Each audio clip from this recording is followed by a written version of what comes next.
Yeah, you better listen. I'm bringing heat. You'll be a fan when I start rapping. Way I'll have your fucking head spinning. I'm known as Spit Vicious. Release bombs and go tick tick.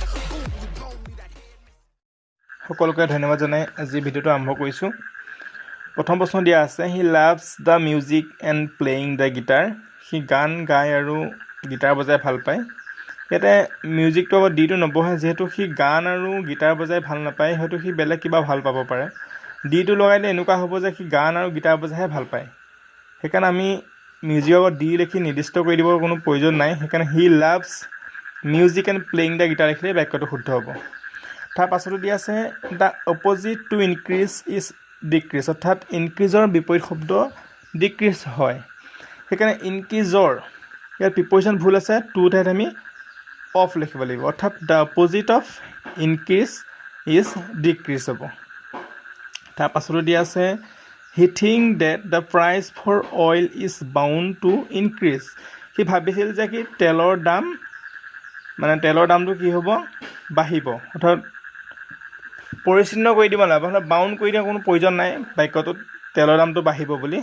আমি এইটো likely ল'ব পাৰোঁ। সেইকাৰণে he think that the price for oil is likely to increase, তেতিয়া আমাৰ শুদ্ধ হ'ব। ইয়াত বাউণ্ড লিখাৰ কোনো প্ৰয়োজন নাই, আমি ইয়াত লাইকলি লিখিব লাগিব, LIKELY, likely to increase. He think that the price for oil is likely to increase লিখিব লাগিব। তাৰ পাছতো দিয়া আছে my ambition is to become engineer. ইয়াতে আমাৰ আৰ্টিকল লিখা নাই, অৰ্থাৎ বাক্যটোত বুজাইছে যে মোৰ এম্বিশ্যন হৈছে এজন ইঞ্জিনিয়াৰ হোৱা, এজন ইঞ্জিনিয়াৰ হোৱা। ইয়াত আমাৰ আৰ্টিকল এন হ'ব, ইঞ্জিনিয়াৰ আগত এন হ'ব, অৰ্থাৎ my ambition is to become an engineer. ইয়াতে এজন ইঞ্জিনিয়াৰ, এনটো লিখা নাই। নেক্সট দিয়া আছে you must stop to write now. তুমি লিখি থকা এতিয়া বন্ধ কৰিব লাগে। লিখি আছে অৰ্থাৎ নাও আছে, কণ্টিনিউৱাছ ফৰ্ম, আমাৰ ৰাইটিং লিখিব লাগিব।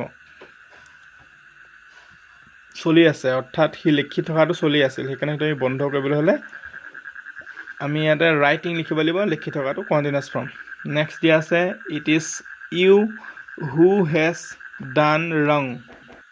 আমাৰ এই বাক্যটোত ছেকেণ্ড পাৰ্চন ইউ লগত আমাৰ হেজ নবহে, হেভ হ'ব, অৰ্থাৎ it is you who have ডান ৰং। এতিয়া আমাৰ বাক্যটো শুদ্ধ হ'ব, হেজৰ ঠাইত আমি হেভ লিখিব লাগিব। নেক্সট দিয়া আছে we cannot look in the dark.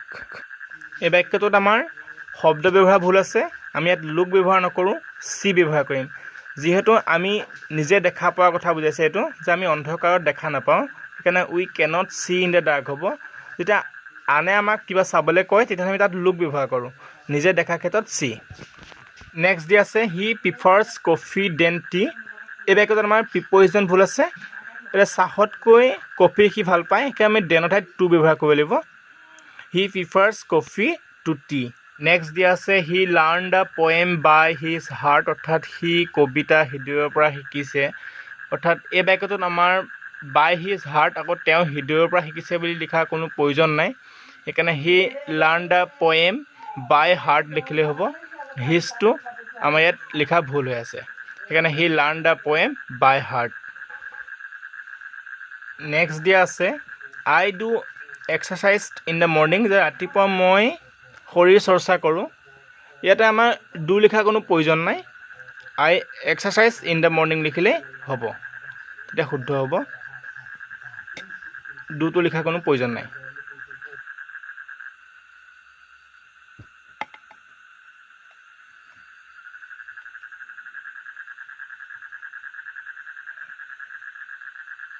আমাৰ নেক্সট দি আছে either this is true or false. এই বাক্যটোত আমাৰ বাক্যৰ গঠন ভুল হৈ আছে। ইয়াতে আমি লিখিব লাগিব আইডাৰ নহয়, আমি ইয়াতে লিখিব লাগিব this is either true or false. আমি এইটো আইডাৰটো নহয়, this is either true or false, তেতিয়া আমাৰ বাক্যটো শুদ্ধ হ'ব। বাক্যৰ আমাৰ গঠনটো এনেকৈ কেতিয়াবা ভুলকৈ দিয়া থাকে, তোমালোকে লক্ষ্য কৰিবা। তাৰ পাছত দিয়া আছে আমাৰ he is not capable to do it. আমাৰ নেক্সট দিয়া আছে he is not capable to do it. এই বাক্যটোত আমাৰ প্ৰিপজিশ্যনো ভুল হৈ আছে, লগতে টেন্সো ভুল হৈ আছে। অৰ্থাৎ সি কিবা এটা কাম কৰি আছে, সেই কামটো কৰিবৰ কাৰণে সি পাকৈত নহয়, অৰ্থাৎ কেপেবল নহয়। ইয়াত আমি অফ ডুইং ইট লিখিব লাগিব। দি আছে he is a MRCP and his brother is a FRCS।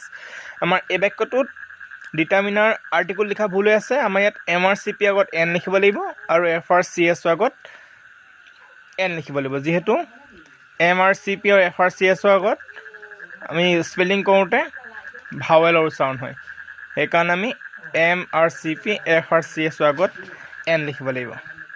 Next দিয়া আছে 6 miles are a long distance। এই বাক্যটোত আমাৰ থাৰ্ড পাৰ্চনত আৰ নহয়, আমাৰ ইজ হ'ব। 6 miles is a long distance। আমাৰ ইয়াত আৰ নহয়, ইজ হ'ব। নেক্সট দিয়া আছে all his kids and kins are against him। ইয়াত হ'ব কিড এণ্ড কিন, অৰ্থাৎ all his kid and kin are against him। ইয়াত কিডছ এণ্ড কিনছ এই শব্দটাত এছ দুটা লগাই বাক্যটো শব্দটা ভুলকৈ থৈছিলে। কিড এণ্ড কিন মানে হৈছে সা সম্বন্ধীয় মিতিৰ কুটুম। নেক্সট দিয়া আছে he is my cousin brother. ইয়াত ব্ৰাদাৰৰ প্ৰয়োজন নাই, হি ইজ মাই কাজিন লিখিলে হ'ব। কাজিন ব্ৰাদাৰ কাজিন ছিষ্টাৰ নহয়। নেক্সট দিয়া আছে আই গ' টু স্কুল বাই ফুট। ইয়াত প্ৰিপজিশ্যন ভুল হৈ আছে, ইয়াত বাই ফুট নহয় অন ফুট হ'ব। অৰ্থাৎ শৰীৰৰ আমাৰ যিকোনো অংশ বুজাবলৈ প্ৰিপজিশ্যন অন ব্যৱহাৰ কৰা হয়। নেক্সট দিয়া আছে money is not the solution for every problem. আমাৰ ইয়াত প্ৰিপজিশ্যন ভুল হৈ আছে, ফৰ নহয় টু হ'ব। অৰ্থাৎ money is not the solution to every problem. অৰ্থাৎ টকা পইচাই আমাৰ সকলো সমস্যাৰ সমাধান কৰিব নোৱাৰে, এই কথা বুজাইছে। সেইকাৰণে আমি ইয়াত টু ব্যৱহাৰ কৰিব লাগিব, ফৰ ব্যৱহাৰ নহয়। নেক্সট দিয়া আছে this hotel provides fooding and lodging. এই বাক্যটোত আমাৰ ফুডিঙৰ লগত ING প্লাছ কৰি শব্দটো ভুলকৈ হৈছে। This hotel provides food and lodging লিখিব লাগিব। ইয়াত থকা খোৱা সকলো ব্যৱস্থা হোটেলখনে প্ৰভাইডছ কৰে, অৰ্থাৎ দিয়ে, সুবিধা দিয়ে। আমাক নেক্সট দিয়া আছে mister Das deals with tree. ইয়াত হ'ব mister Das deals in tree হ'ব, উইথ ট্ৰি নহয়। ইয়াত প্ৰিপজিশ্যন ভুল আছে, উইথ ব্যৱহাৰ নহয় ইন ব্যৱহাৰ হ'ব। Mister Das deals in tea হ'ব। নেক্সট দিয়া আছে she came back with bag and baggage. ইয়াত আমাৰ প্ৰশ্নৰ উত্তৰ হ'ব she came back bag and baggage, with ব্যৱহাৰ নহয়, প্ৰিপজিশ্যন উইথ ব্যৱহাৰ নহয়। মনত ৰাখিবা বেগ এণ্ড বেগেজৰ আগত উইথ ব্যৱহাৰ নহয়। প্ৰায় পৰীক্ষাত এই প্ৰশ্নটো ভাজু লগাবৰ কাৰণে দিয়ে থাকে। বেগ এণ্ড বেগেজৰ আগত কেতিয়াও উইথ ব্যৱহাৰ নহয়। She came back bag and বেগেজে এনচাৰ হ'ব, অৰ্থাৎ শুদ্ধ হ'ব। তাৰপাছত দিয়া আছে we spend the evening listening of music. ইয়াত আমাৰ প্ৰিপজিশ্যন ভুল হৈ আছে। আমাৰ ইয়াত অফৰ ঠাইত টু হ'ব, অৰ্থাৎ we spend the evening listening to music. অৰ্থাৎ যে আমি সন্ধিয়া সময়কণ গান শুনি অতিবাহিত কৰোঁ। নেক্সট দিয়া আছে I C A dream last night. অৰ্থাৎ যোৱা ৰাতি মই এটা সপোন দেখিছিলোঁ, যিটো এইটো পাষ্ট টেন্স হয়, সেইকাৰণে চি পাষ্ট ৰূপ চ হ'ব। আই চ এ ড্ৰিম লাষ্ট নাইট। তাৰপাছত দিয়া আছে হি ইজ এ কোৱাৰ্ট পাৰ্চন। ইয়াত আমাৰ হি ইজ এ কোৱাৰ্ট লিখিলে হ'ব, পাৰ্চনটো প্ৰয়োজন নাই। হি ইজ এ কোৱাৰ্ট পাৰ্চন লিখিব প্ৰয়োজন নাই, হি ইজ এ কোৱাৰ্ট হ'ব। অৰ্থাৎ কোৱাৰ্ট মানে আমাৰ কাপুৰুষ বা ভয়াতুৰ, সেইটা ভয়াতুৰ হয়।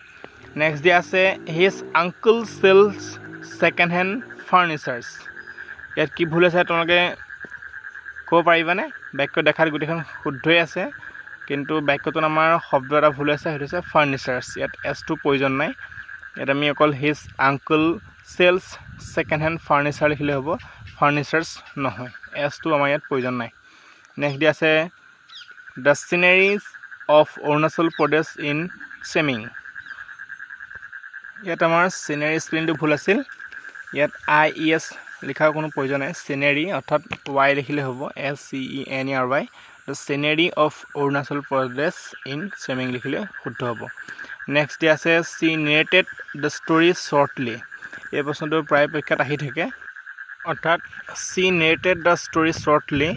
এই প্ৰশ্নটো আমাৰ ভুল হৈ আছে, শ্বৰ্টলিটো লিখি অৰ্থাৎ প্ৰশ্নৰ উত্তৰটো হ'ব she narrated the story briefly অৰ্থাৎ চমুৱাই আৰু তাই কাহিনীটো চমুৱাই বৰ্ণনা কৰিছিল she narrated the story briefly হ'ব নেক্সট দিয়া আছে I don't know to do it এই প্ৰশ্নটো কৈছে যে মই নাজানো এইটো কেনেকৈ কৰে অৰ্থাৎ কেনেকৈ অৰ্থাৎ তাত হাউটো নাই অৰ্থাৎ I don't know how to do it শুদ্ধ হ'ব তাৰ পাছত দিয়া আছে it is you who is to be blamed এই প্ৰশ্নটোত আমাৰ you second person আৰু ইয়াত is to auxiliary verb দিয়া আছে এটা isৰ সলনি are লিখিব লাগিব অৰ্থাৎ it is you who are to be blamed অৰ্থাৎ ইয়াত আমাৰ auxiliary verb টো ভুল আছিলে isৰ ঠাইত are লিখিব লাগিব তাৰ পাছত দিয়া আছে he told me that his brother is writing this letter এই বাক্যটোত আমি নেৰেশ্যন ভালদৰে জানিলে সোনকালে ভুলটো দেখা পোৱা যায় অৰ্থাৎ এই বাক্যটোত আমাৰ he told me that his brother is নহয় ইয়াত আমাৰ was হ'ব অৰ্থাৎ he tell me that his brother was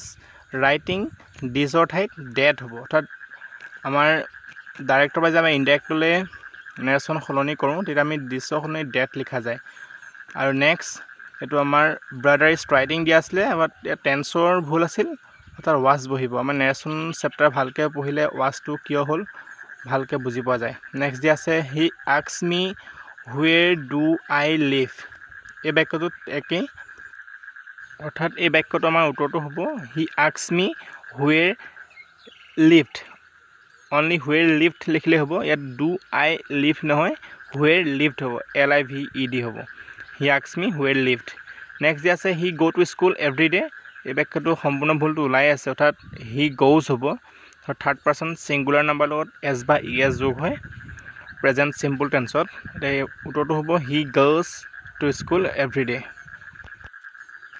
next দিয়া আছে I am feeling cold এইটো প্ৰেজেন্ট সিম্পল বাক্য I feel cold লিখিলে হ'ব অৰ্থাৎ মই ঠাণ্ডা অনুভৱ কৰিছোঁ I feel cool নেক্সট দিয়া আছে bread and butter make a good breakfast ইয়াত থাৰ্ড পাৰ্চন সিঙ্গুলাৰ নাম্বাৰ লগত s বা es যোগ হয় ইয়াত bread and butter makes হ'ব makes হ'ব ইয়াত আমাৰ make দিয়া আছিলে সেইকাৰণে বাক্যটো ভুল আছিল ইয়াত bread and butter makes a good breakfast লিখিব লাগিব তাৰ পাছতো দিয়া আছে the news are true এই বাক্যটো আমাৰ প্ৰায় পৰীক্ষাত আহে আমাৰ নিউজটো বহুতে ভাবি লয় এইটো থাৰ্ড পাৰ্চন প্লুৰেল নাম্বাৰ বুলি ভাবি লয় সেইকাৰণে ভুল কৰে এইটো are লিখি এইটো উত্তৰটো হ'ব আমাৰ the news is true তো থাৰ্ড পাৰ্চন সিঙ্গুলাৰ লগত are নহয় is হ'ব news is true হ'ব নেক্সট দিয়া আছে Nitu is my cousin sister এইটো আমি আগতে এনেকুৱা কুৱেশ্যন কৰি আহিছোঁ cousin sister বা cousin brother নহয় নিতু is my cousin লিখিলে হ'ব ইয়াত sisterটো কোনো প্ৰয়োজন নাই তাৰ পাছতে দিয়া আছে she prefers tea than coffee এনেকুৱা কুৱেশ্যন আমি আগতে কৰিছোঁ ইয়াত আমাৰ প্ৰিপজিশ্যন ভুল আছে than নহয় to লিখিব লাগিব she prefers tea to coffee লিখিব লাগিব তাৰ পাছত আছে I gave his a few rupees I had এইবাৰ বুজাব গৈছে যে মোৰ থকাৰে মই তেওঁক কিছু পইচা দিছিলোঁ অৰ্থাৎ I gave his আমাৰ ডিটাৰমিনাৰ ভুল আছে a few নহয় the few হ'ব I gave his the few rupees I had যে মোৰ থকাৰে কিছু পইচা মই তেওঁক দিছিলোঁ a few নহয় the few লিখিব লাগিব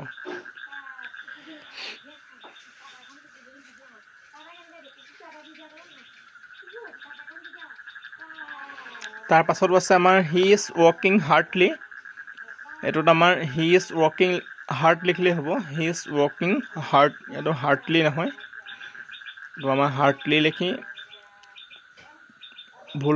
ভুলকে থোৱা আছিলে he is working hard লিখিলে বাক্যটো শুদ্ধ হ'ব তাৰ পাছত আছে he took out his shoes এটো আমাৰ বাক্যটো ভুল আছে হ'ব আমাৰ he took off off he took off his shoes হ'ব তেতিয়া আমাৰ বাক্যটো শুদ্ধ হ'ব নেক্সট আছে I do not know who are you এই বাক্যটো আমাৰ প্ৰশ্নবোধক নহয় কিন্তু আমাৰ বাক্যটো প্ৰশ্নবোধক লিখা লাগি আছে সেইকাৰণে বাক্যটো who are you নহয় who you are হ'ব যে I don't know who you are যে মই নাজানো তেওঁ কোন হয় বাক্যটো প্ৰশ্নবোধক যেহেতু নহয় সেইকাৰণে আমাৰ who are you নহয় who you are শুদ্ধ হ'ব তাৰ পাছত আছে she said that she will arrive at 6 p.m. এই বাক্যটো আমাৰ নেৰেশ্যন ভালদৰে জানিলে বাক্যটো কি ভুল আছে সোনকালে জনা যায় এটা আমাৰ চেল বা উইল থাকিলে ডাইৰেক্টৰ পৰা যেতিয়া আমি ইনডাইৰেক্টৰ নিওঁ উইলৰ সলনি উড লিখা যায় she would arrive at 6 p.m. হ'ব অৰ্থাৎ she said that she would arrive at 6 p.m. অৰ্থাৎ আমাৰ যেতিয়া নেৰেশ্যন পঢ়োঁ তাত আমাৰ গম পোৱা যায় উইলৰ সলনি আমি would লেখোঁ তাৰপাছত আছে she prefers milk than tea এইটো উত্তৰটো গম পোৱাই গৈছে দেনৰ সলনি আমি টু লিখিলে হ'ব she prefers milk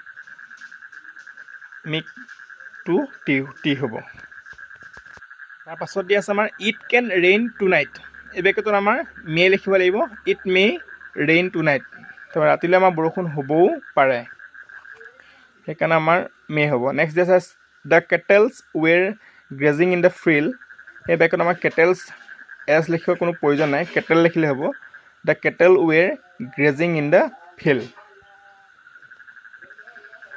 kettle মানে হৈছে পোহনীয়া জন্তু গৰু ছাগলী ম'হ সকলোকে বুজায় তাৰপিছত আছে every of the boys play cricket এটা every নহয় each of the boys plays cricket হ'ব আমাৰ ইয়াত every সলনি is লিখিব লাগিব আৰু play to plays লিখিব লাগিব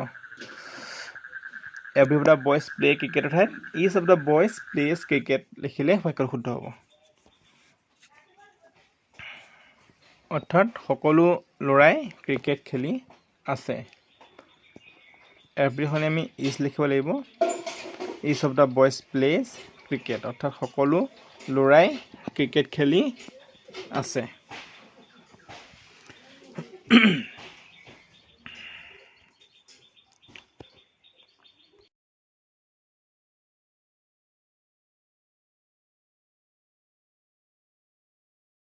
তাৰ পাছত দিয়া আছে how much money you need এবাৰ একদম আমাৰ প্ৰশ্ন শুদ্ধ হোৱা নাই how much money do you need তেতিয়া বাক্যটো আমাৰ শুদ্ধ হ'ব how much money do you need লিখিব লাগিব তেতিয়া আমাৰ বাক্যটো শুদ্ধ হ'ব যে তোমাক কিমান টকাৰ প্ৰয়োজন হৈছে how much money do you need লিখিলে বাক্যটো আমাৰ শুদ্ধ হ'ব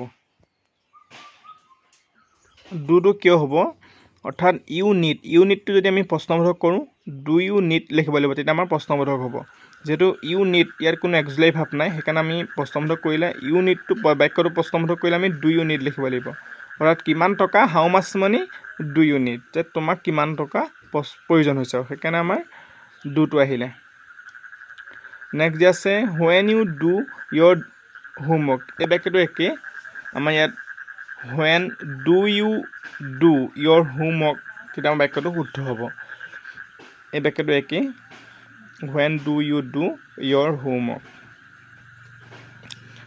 তাৰ পাছত দি আছে I do not know to do it এনেকুৱা কোৱেশ্যন আমি আগতে কৰি আহিছোঁ এইটো আমাৰ উত্তৰটো হ'ব I do not know how to do it কেনেকৈতো আমাৰ ইংৰাজী ৱৰ্ডটো ইয়াত লিখা হোৱা নাছিলে সেইকাৰণে I do not know how to do it লিখিলে বাক্যটো আমাৰ শুদ্ধ হ'ব নেক্সট দি আছে her son in law are rich man এই বাক্যটোত আমাৰ থাৰ্ড পাৰ্চন ছিংগুলাৰ লগত are দি থৈছে সেইকাৰণে আমাৰ ইয়াত is হ'ব her son in law is rich man তেতিয়া আমাৰ বাক্যটো শুদ্ধ হ'ব তাৰপিছত আছে it is raining since morning এই বাক্যটো আমাৰ প্ৰেজেণ্ট পাৰফেক্ট কণ্টিনিউয়াছ টেন্সত লিখিব লাগিব অৰ্থাৎ it has been raining since morning অৰ্থাৎ ৰাতিপুৱাৰ পৰা ধৰি বৰষুণ দিয়ে আছে সেইকাৰণে এই বাক্যটো আমাৰ প্ৰেজেণ্ট পাৰফেক্ট কণ্টিনিউয়াছ টেন্সত লিখিব লাগিব it has been raining since morning তেতিয়া বাক্যটো আমাৰ শুদ্ধ হ'ব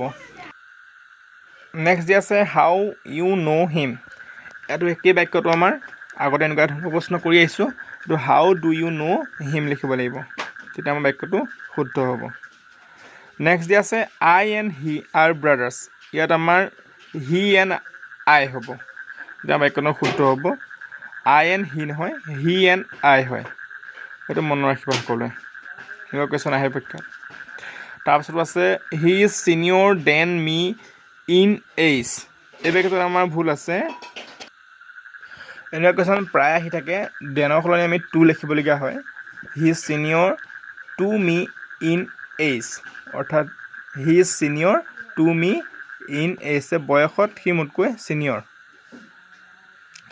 দেনৰ সলনি টু হ'ব নেক্সট আছে he is senior to me on age এইটো আমাৰ পৰীক্ষাত আহে এনেকৈ কুৱেশ্যন in age টো আমি আগত দেখি আহিছোঁ অৰ্থাৎ প্ৰিপজিশ্যনটো ইয়াত ভুল আছে on age নহয় in age হ'ব নেক্সট আছে it is too hot today এই বাক্যটো আমাৰ ইট ইজ টু নহয় it is very hot today হ'ব ইট ইজ টু হট নহয় it is very hot today আজি বৰ গৰম হয় it is very hot today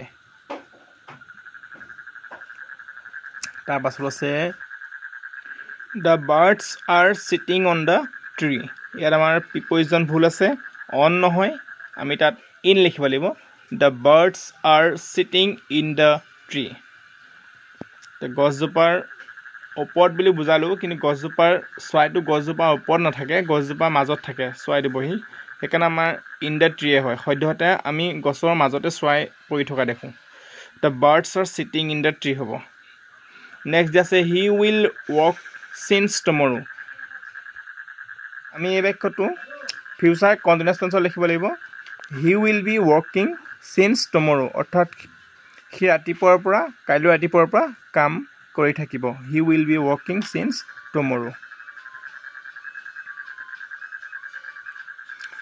তাৰপাছত দি আছে the cow is an useful animal এই বাক্যটো আমাৰ দেখাতে ভুল হৈ আছে আমাৰ এন নহয় এ হ'ব যিহেতু ভাৱেল থাকি ইউ দৰে যদি উচ্চাৰণ হয় তাৰ আগত আমাৰ এ বহে সেইটো মনত ৰাখিবা the cow is a useful animal you দৰে উচ্চাৰণ হ'লে আমাৰ এ বহে নেক্সট দিয়া আছে I have received his letter yesterday যোৱাকালি মই তেওঁৰ চিঠিখন পাইছিলোঁ সেইটো I received his letter yesterday হ'ব অৰ্থাৎ পাষ্ট চিম্পল টেন্সত লিখিলে বাক্যটো আমাৰ শুদ্ধ হ'ব নেক্সট আছে bread and butter are good for health এইটো আমাৰ আৰ নহয় ইজ হ'ব bread and butter is good for health এটা শুদ্ধ হ'ব থাৰ্ড পাৰ্চনৰ লগত সদায় আৰ নহয় ইজ হয় bread and butter is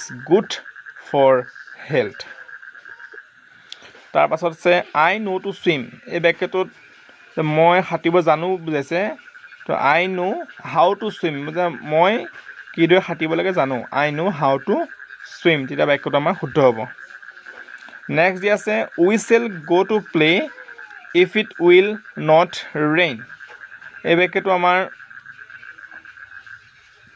negative কৰা ভুল হৈ আছে we shall go' to play if it does not rain হ'ব তেতিয়া আমাৰ বাক্যটো শুদ্ধ হ'ব উইল নট নহয় ডাজ নট ৰেইন হ'ব তেতিয়া আমাৰ বাক্যটো শুদ্ধ হ'ব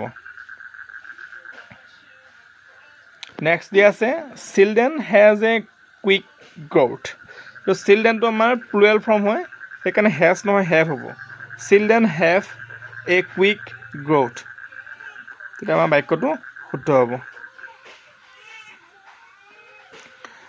তাৰপাছত আমাৰ দিয়া আছে ডু নট মেক নইজ এইটো do not make a noise হ'ব এইটো আমাৰ আৰ্টিকল লিখা নাই do not make a noise তেতিয়া আমাৰ বাক্যটো শুদ্ধ হ'ব নেক্সট দিয়া আছে কলম্বাছ ইনভেণ্টেড আমেৰিকা এইটো কলম্বাছ ডিছকভাৰ্ড আমেৰিকা তেতিয়া আমাৰ বাক্যটো শুদ্ধ হ'ব এইটো ইনভেণ্টেড নহয় ডিছকভাৰ্ড হ'ব সেইটো সকলোৱে মনত ৰাখিবা পৰীক্ষাত আহিবও পাৰে নেক্সট দিয়া আছে have you a pen to write এই বাক্যটো আমাৰ প্ৰশ্নটো কৰা ভুল হৈ আছে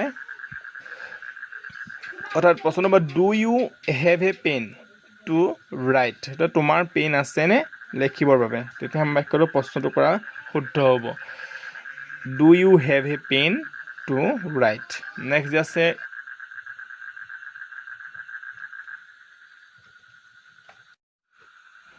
নেক্সট দি আছে you are taller than me এইটো আমাৰ you are taller than me ঠাইত দেন আই হ'ব you are taller than I তুমি মোতকৈ ওখ এইটো আমাৰ you are taller than I হ'ব